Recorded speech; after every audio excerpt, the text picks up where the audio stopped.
Hi, this is Jodine from Jodine's Corner, and I'm sitting here at U-Space Gallery in Atlanta, Georgia, and I want to talk to you about three simple letters, HIV.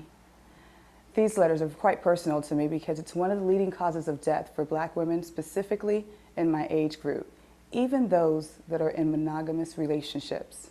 I sat down with motivational speaker David Robertson and playwright Craig Stewart to talk about these three deadly letters, HIV. Let's elevate our minds. So Craig, tell me about A Day in the Life.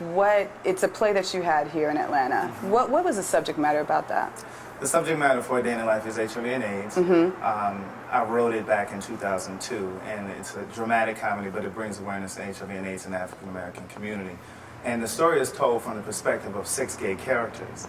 And I believe that those 6 characters represent the spectrum found within gay life. So you have everyone from the obviously gay character that's flamboyant over the top, all the way down to the straight identified character who has a girlfriend. So in between those 2 characters, you have the transgender, you have the minister of music of the church, you have the closeted professional. Wow. So they all come together in a focus group, and there's a therapist that brings them there together, and they discuss everything from healthy sexual behavior to coming out.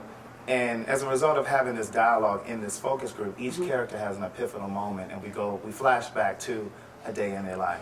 I moved here specifically to write music, and I was involved in a relationship back in 1999, and he found that he was positive 2 months after we met.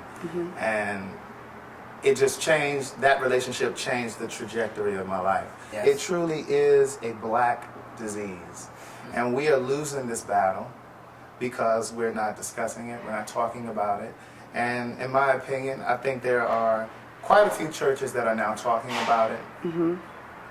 There are quite a few churches that have HIV and AIDS ministries, but the Black church could truly change the game, because the Black church has a lot of power in terms of how we think as a community of people.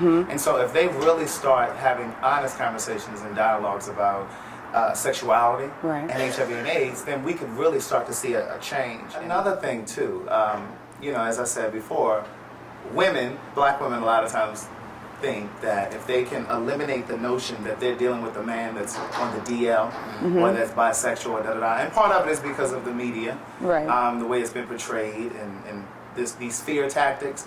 I think a lot of women think that they're in the clear if they can really eliminate the fact that their man is not bisexual or on the down low, and that's a myth. And because the CDC released information a few years ago, I believe in '07, saying that the #1 way that Black women are getting infected is through heterosexual contact, not through sex with a bisexual man.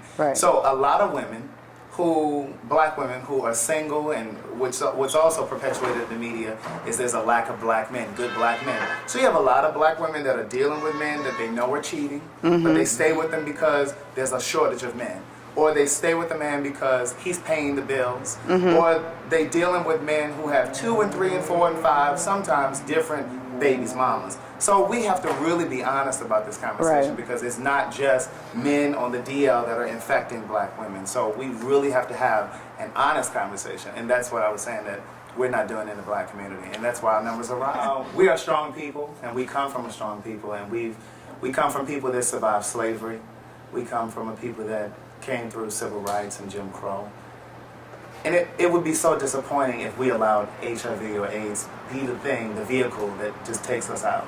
And so I think that this is one of those things that's preventable, and we have to really start being proactive and do our part.